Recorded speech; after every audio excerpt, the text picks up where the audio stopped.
सच बोलने वाली बहू। देखो ममता, मैं आज ऑफिस जाने के मूड में नहीं हूँ। किसी का फोन आया ऑफिस से तो बोल देना कि मैं घर पर नहीं हूँ, किसी जरूरी काम से गांव गया हूँ। ठीक है, मैं चला सोने, बाकी मैं संभाल लूंगा।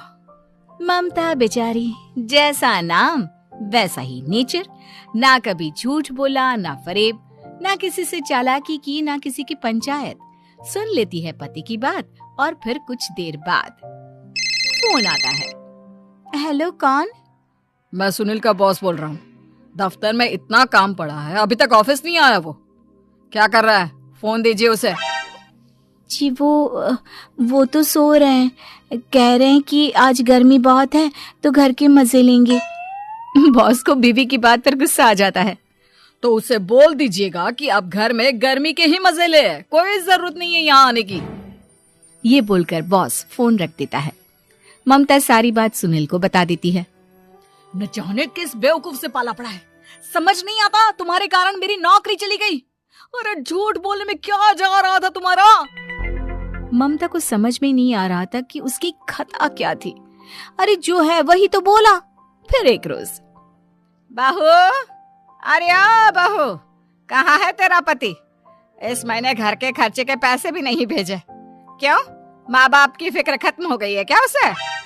पाए लागू माँ जी, वो ये बोल रहे थे कि माँ को क्या है, घर का राशन, खेत का पैसा, मवेशी का दूध, फिर भी न जाने क्यों मेरे सर पर भार देकर बैठी है। तभी सुनील ममता के मुंह पर हाथ रख देता है।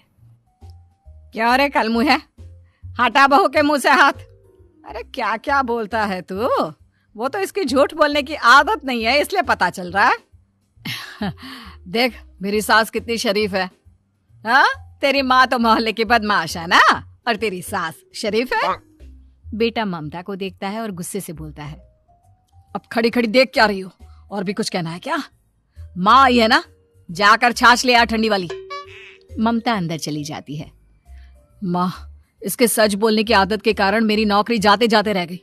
वो तो मैंने अगले दिन जाकर पैर पकड़ लिए मालिक के। नहीं तो सब जानता है बहू की आदत नहीं है झूठ बोलने की, तो तू शांत क्यों नहीं रहता? क्यों उसे झूठ बोलने को बोलता है?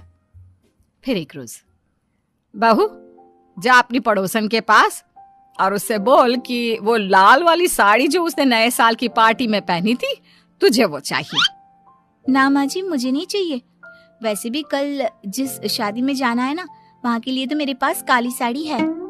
सास सर पर हाथ रखकर, अरे बुद्धू, मुझे चाहिए साड़ी। वैसे भी तुम लोगों में तो साड़ी का लेन देन चलता है ना, तेरी भी तो उसने पहनी थी ना। हाँ माँ जी, वो क्या है ना, हम दोनों के कपड़े एक दूसरे को आ जाते हैं। मैं ले आती हूँ आपके लिए साड़ी। बहू पड़ोसन के पास जाती है।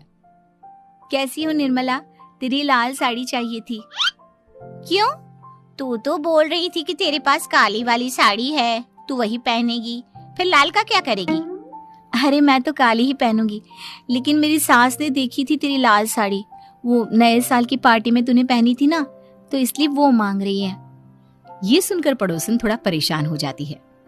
देख ममता, तेरे लिए तो मैं एक बार को साड़ी दे भी देती, लेकिन तेरी सास के लिए नहीं। वो क्या है ना, तू तो जानती है कितनी गंदी आदत है तेरी सास की।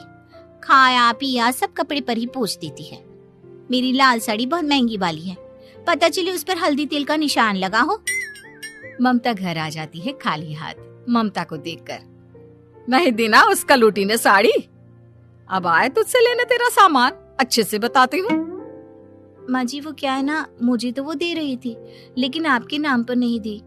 अरे किसने बोला था मेरा नाम लेने को? बोल देती तुझे पहनना है, लेकिन ना, तू तो ठहरी सच की देवी। न जाने सास क्या सोचती है और हंसने लगती है। अरे माँ, क्या हो गया? क्या सोचकर हंस रही है? याद है जब बहू को देखने गए थे? हाँ बस सही बात है। याद आ गया कैसे मेरी सास बाजार के खाने को बोल रही थी कि ममता ने बनाया है। और बहू ने आकर सब बता दिया कि ये सारा खाना तो बाजार से आया है, वो भी कल्लू हलवाई की दुकान से। ममता दोनों की बात सुन रही थी। हाँ माँ जी, वो कल्लू हलवाई का ही था। मुझे तो आज तक पता नहीं चला कि माँ ने क्यों कहा कि मैंने बनाया है। खैर, मैं तैयार होती हूँ, शादी में जाना है ना। पूरा परिवार शादी में जाता है, जहाँ खाना वाना खाकर सभी बैठे होते हैं कि एक औरत ममता की सास से कहती है, क्या बात है बहन जी, मेरी आपकी बात हुई थी तो आप तो बोल रही थी कि लाल साड़ी पहनने वाली हैं, तो मैंने ये काली पहन ली। पता होता कि आप लाल नहीं पहन रही हैं तो मैं ही अपनी लाल पहनाती। अच्छा जी, तो इसलिए पूछा जा रहा था। अरे इतनी साड़ियां हैं कि क्या बताऊं। मैंने सोचा तो था, पर ये सामने दिख गई तो यही पहन लिया। अच्छा, मेरी तो तैयारी काफी दिन से चल रही थी, फिर भी आज ऐसा लग रहा है कि ठीक से तैयार नहीं हुई मैं।